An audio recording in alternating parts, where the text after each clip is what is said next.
It is in this cabinet in the Institute of Contemporary History in Munich that the original editions of Mein Kampf are kept under lock and key. It's called the Poison Cupboard. For 70 years, the publication of the National Socialist Manifesto, the only book ever written by Hitler, was prohibited by the authorities. But on January 1st, Mein Kampf has entered the public domain once again. These historians have taken the lead. They've been working on a critical edition that explains the historic context of the book for more than 2 years. The comments add context and explain who's who, just as in any critical edition. But they're also there to interrupt Hitler's narrative.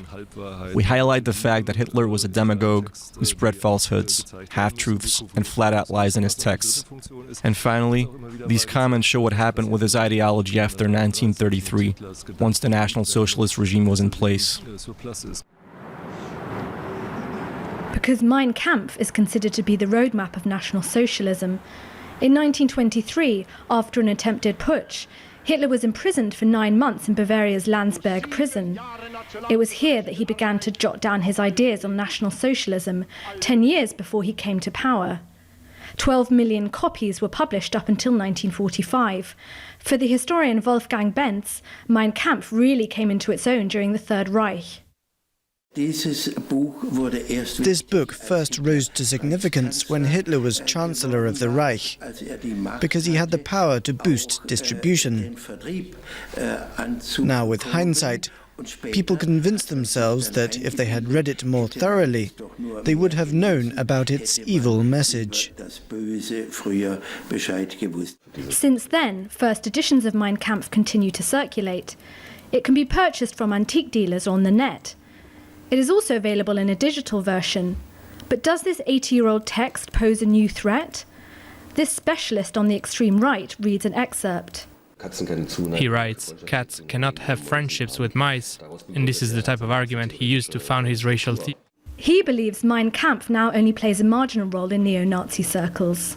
There are groups who still reference it, for whom it has become a standard work, like the Bible, from which one reads and teaches. But there are many groups who don't refer to it because it is difficult to read and the comparisons are difficult to make.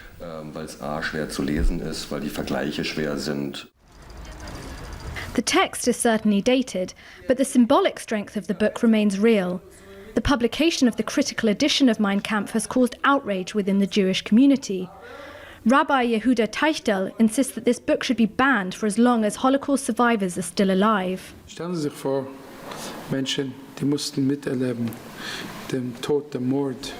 Just think about those people who viewed death and murder firsthand, and now they hear that this book, full of lies and hatred, is being republished.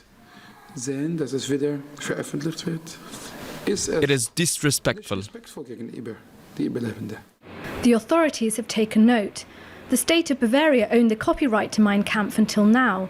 They warn that anyone who attempts to publish this work for exclusively commercial purposes will be subject to a criminal investigation for incitement to hatred.